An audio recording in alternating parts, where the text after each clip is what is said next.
What's up, everybody? Jesse back here showing you a review of the brand new S.h Figuarts Son Goku the early years from Dragon Ball, the Dragon Ball series. So in case some of you aren't familiar, there is a series before Dragon Ball Z called Dragon Balls, and follows Goku's adventures as a young boy before he knew he was a Saiyan, before we knew he was a Saiyan at that too. So let's take a look at this packaging. Here we have a great product placement of Goku with the 4-star ball. Very, very awesome. I like it. More images of Goku. We have him smiling on the Nimbus. And we have other product placement shots. They're next to Shenron. Here's holding the power pole. Doing his rock, paper, scissors attack when he when he poked Yamcha in the eyes. We have Son Goku. It's funny, it doesn't say the early years anywhere on here. But that is how he was promoted. Son Goku, the early years. Alright guys, let's take him out of the packaging and see what we got. Alright guys, and here we have Goku out of the packaging. Comes with so much accessories. And I think that's just for the reason, just to give us a $50 figure. Because it comes with so much accessories, so much hands. It's pretty crazy. It's pretty crazy how much stuff he comes with. Now, I can't show you all of his hands in detail and in person because his hands are pretty tiny. And he's a small figure. And little known fact about me, I'm 6'3" and I have pretty big hands. So messing with those tiny hands, it's quite a problem. Even messing with this Dragon Ball right here, I'll try my best to show it to you without it slipping out of my hands. So here's the 4-star ball he comes with. Very, very nicely done. Very translucent plastic, got that shiny feel to it. It's really nice. And this can also go on the Shenron base. If you have Shenron, you can actually go on him where the that plastic fake Dragon Ball crap would go. So if he comes with a 4-star ball, Master Roshi's coming with one, I can only assume that Bulma is coming with one, and then we would need 5 more figures from Dragon Ball if that's what they're going to be doing to complete the 7-star ball set.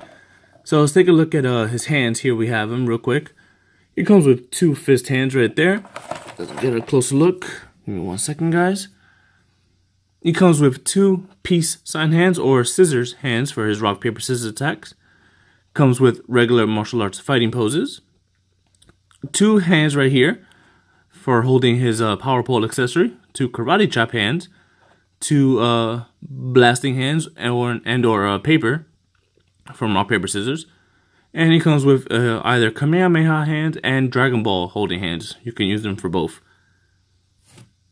So, in the back here, we have a stand, a clear stand. Now the stand is kind of a huge contraption. There's a lot of plastic everywhere for the flying Nimbus. And I'll show you that. I'll show you the Nimbus in a little bit. So yeah, that's it for his hands. Let's move this out the side. Let's bring in Goku right here. Let's fix this camera real quick. And let's talk about his faces. Comes with this kind of excited, ready for action face with the open mouth and smirk out there. Got the super happy-go-lucky Goku. Looks really, really good. I like that. You have Goku laughing. Also very well done. Let's try to get this over here. It comes with, sorry about that. It's so weird because he's so small.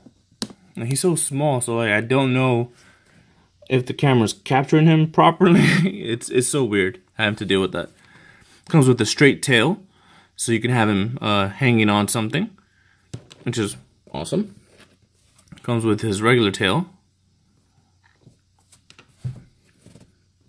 Comes with his extended power pole. Nice, and there's no detail here. It's just regular red plastic. Nothing to hark on about. And he comes with his power pole. The pretty much in his little holster here, and this is removable. So you can just plug it in, make it look like he's like it's not extended. He put it in and also took it out. So yeah, and to pretty much put this over him, you just gotta pop off his ginormous head and slide it right over. we'll be doing that later. Get that off here, and now let's look at Goku.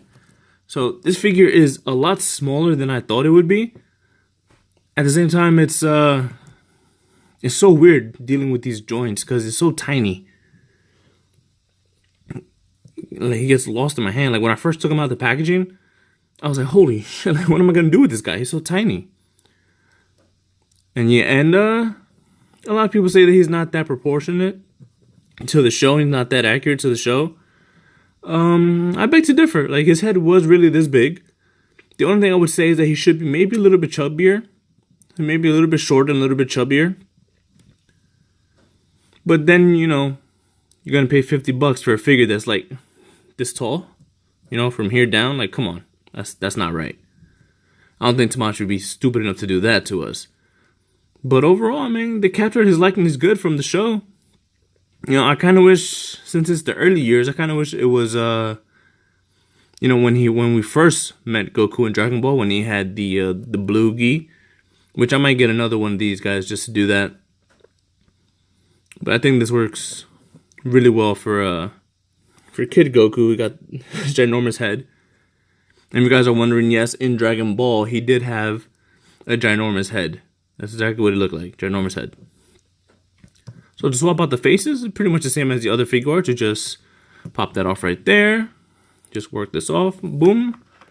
And apply the faces and put the hair back. Whoop.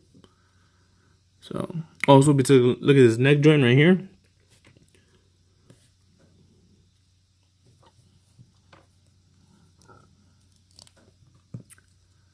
Put the hair back so we could take a look at articulation. Because there's not much to look about with sculpt on this guy except for the gorgeous kanji right there. Painted very well. The colors they kind of pop on this guy, but I don't think they're meant to. It's funny because like on some people's, when you look at some people's pictures, I think maybe even, no, not on the back of the box, but in some people's pictures that they posted, like his gi looks red. But on camera and in person, it's more of a, it's orange, which is not accurate. Back in Dragon Ball, in the anime, he had a red gi. It was a red gi. I'm not sure about the manga. I never read the Dragon Ball manga. I did read the Dragon Ball Z manga. I should go back and read the Dragon Ball manga.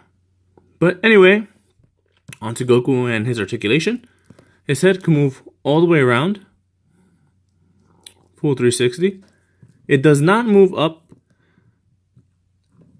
much, and it can move down about that much. Be careful if you move it too far down. As you can see, the head will start to separate, and that's because of the joints they use for the neck and for the head. As you can see, it actually has a great deal of articulation, but because of his head being so big and his face is being so fat and wide, you can't utilize that at all.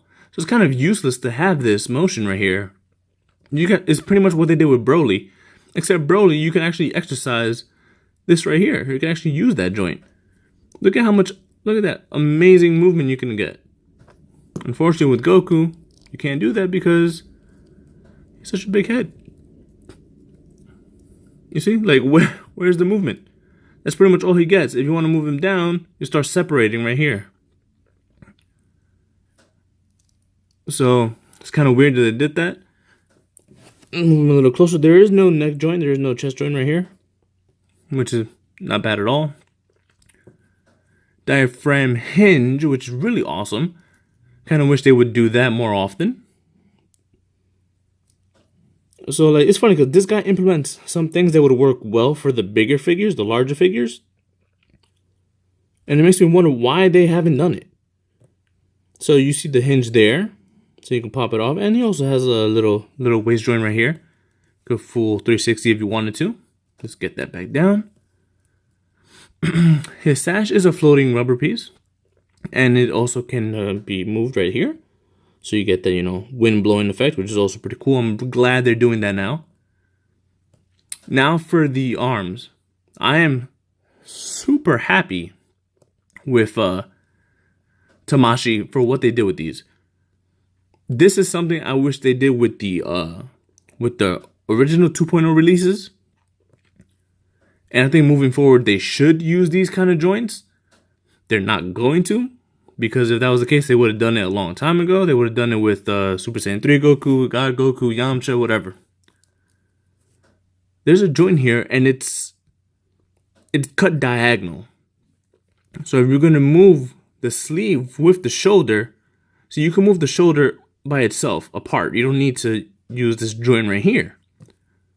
And it gives you a great deal of motion, as you can see with his tiny little shoulders, tiny little bicep swivel right here, elbow joint, wrist joint, full 360, you know, the usual. But get this, with that sleeve, you could bring that forward and it doesn't break the sculpt. Look at that, that's amazing. Like, it doesn't break the sculpt. It's right there. So you don't have to worry about this popping off while you're trying to move him. And the greatest thing about it, because it's cut in a diagonal joint, in a diagonal way, you move this up right here, you move this one right here, you have instant Kamehameha hands if you wanted to. An instant Kamehameha pose. Now some people are saying, well, you know, it's not that hard to do a Kamehameha.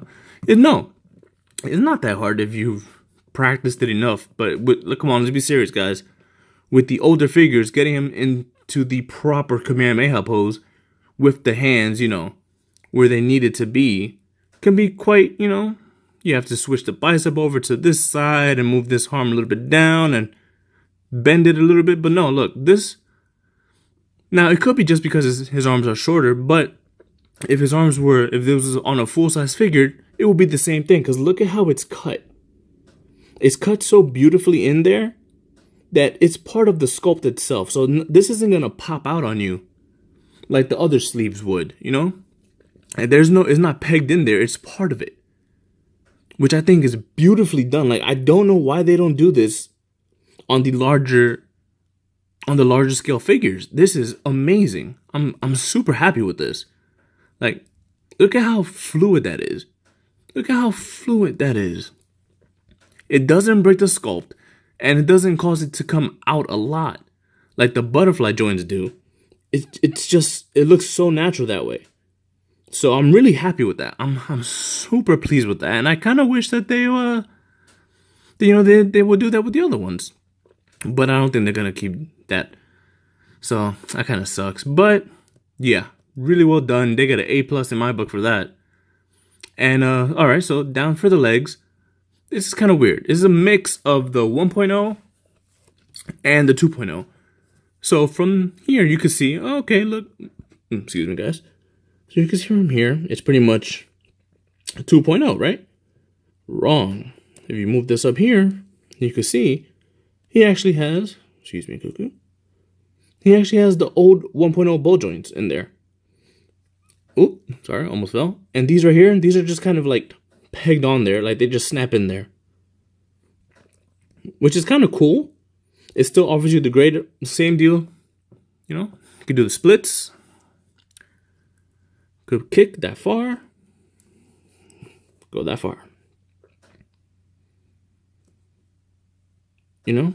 So it's not exactly 1.0 or 2.0. It's kind of like a mix in between them. Because if you notice with the 2.0, what it is, it's a hinge in there. It's a hinge. And well, I have Yamcha. I mean, I have Tien out here for size comparisons later. But I might as well just show you guys now so you know what I'm talking about. You see? See that hinge?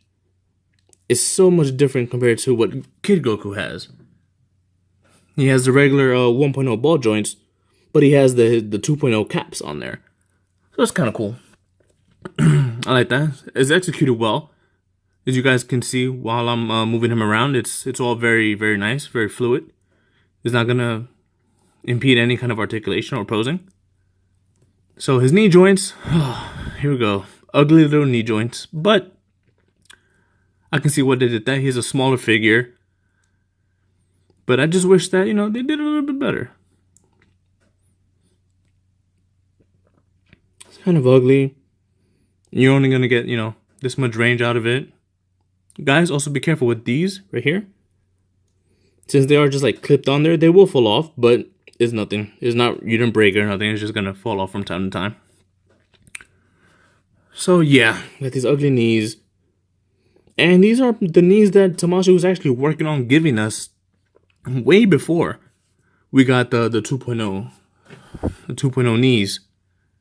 If you guys remember, some of the I remember Super Saiyan 4 Goku had these knees when they showed them off, and I thought we were gonna get those, but no, we ended up getting the other ones, which is I'm very pleased with, because these are pretty ugly. And as for ankles, also very well done. Actually have a ball joint in there, so you can get a good range of motion. Look at that. That's awesome. And if you want, you can also just, move that around, finagle a little bit, so you can get look at that. Look at that pivot. That's awesome. Get a good little kick. So yeah, any kind of posing you want to do with his ankles, he will get them. So he takes the cake with that. So yeah, there's a lot of great things that they've implemented with him that I kind of wish they would have done with the other figures. Oh, and for his tail, you guys already saw the hole in the back. You just plug it in there. Now it doesn't really stay that well. Like it's sturdy enough, but I don't know about longevity when hanging him upside down with this tail. And this is pretty much what it's for. I don't know if that's exactly what the use is for. See, this one has a little bit of hard time getting in there. Doesn't want to fit. I feel like I might break it. But you could have them. See, like mine won't even fit in. So just be careful when you get this, guys. You don't want to force, and then the peg breaks in there, and then you're pretty much screwed, and you don't want that. So yeah, it kind of sucks that I can't really use this tail for what it's intended to. So that's gonna suck, because I can't have him hanging upside down like he would, he was a kid, he was toying around. See how smooth that one went in? So yeah, unfortunately this tail for me is useless. I might have to go back and maybe cut some piece off of it right here. But I don't want to play with this one too much, and then it gets stuck in there, or the the soft rubber ball up there, it breaks inside of him, and then I can't really do nothing else, and it's gonna suck. I'm gonna be really upset. Also, yeah, no, anyways, you can have him hanging down, but I'm not too sure about that, because I had to like really get it in there, and I don't want to have to keep doing that, and then this thing breaks off in there. I'm gonna be pretty pissed. So let's move on to show you another piece. Boom, Flying Nimbus. I didn't forget, guys. So Flying Nimbus is a big chunk of plastic. I didn't expect that. And it has this right here, which is an ugly cut to me. I don't know why they would do that. Just have it fully sculpted. I guess if you wanted to show which direction he's coming from, you could do that. But kind of useless in my opinion. Then you have this ugly stand piece right there. But honestly, we don't need a stand for that. Like, we don't need to have a stand for Goku to hold him up. Just pose him properly. Just balance him off properly. Of course, because I'm not trying to actually get him on there. I'm just trying to place him. Look, boom. You don't need a goddamn stand. But whatever. They decided to put that there and break the sculpt there and make this look hideous. So pretty much what they wanted you to do, and you got the pegs right here. I'm not gonna use the stand, because I really don't use my figure stands when I'm posing them. So what you would do, you have the two plastic stands right here, coming down with the regular Tamashii base, and then on top of that, they want you to have the plastic coming out here and hooking onto Goku. So you have goddamn too much plastic. Just for nothing. I guess if you wanted to really, you can obviously, use the one for the Nimbus to make it look like he's actually floating around there. But you really don't need the top one, so yeah, let's get that out the way. Now let's look at size comparisons. Here we have Tien. Oh, Goku taking a fall right there. Here we have Tien. So you can see Goku is rather tiny compared to Tien. And Tien fits well. You can use him for your Dragon Ball displays because, you know, Tien has been around for a long time. And here we have him next to my favorite Goku. Booyah. SDCC, baby. My favorite Goku figure. And when the 2.0 releases, that one will maybe take the cake as my favorite Goku figure. I just really like this this color. So yeah, guys. Let me know what you think about Kid Goku overall. I want to say he's a fantastic figure. Price point, listen, I don't think he's worth the $50 or $65. I can't remember what I paid. I probably paid $65. And do I think he's worth $65? No. Not at all. I think with all the accessories he includes and the hands and the faces and all that, all the playability for this guy, $45 tops. 45, 50. 65, that's a little bit too much to me. Alright guys, so let me know what you think about Kid Goku. Later.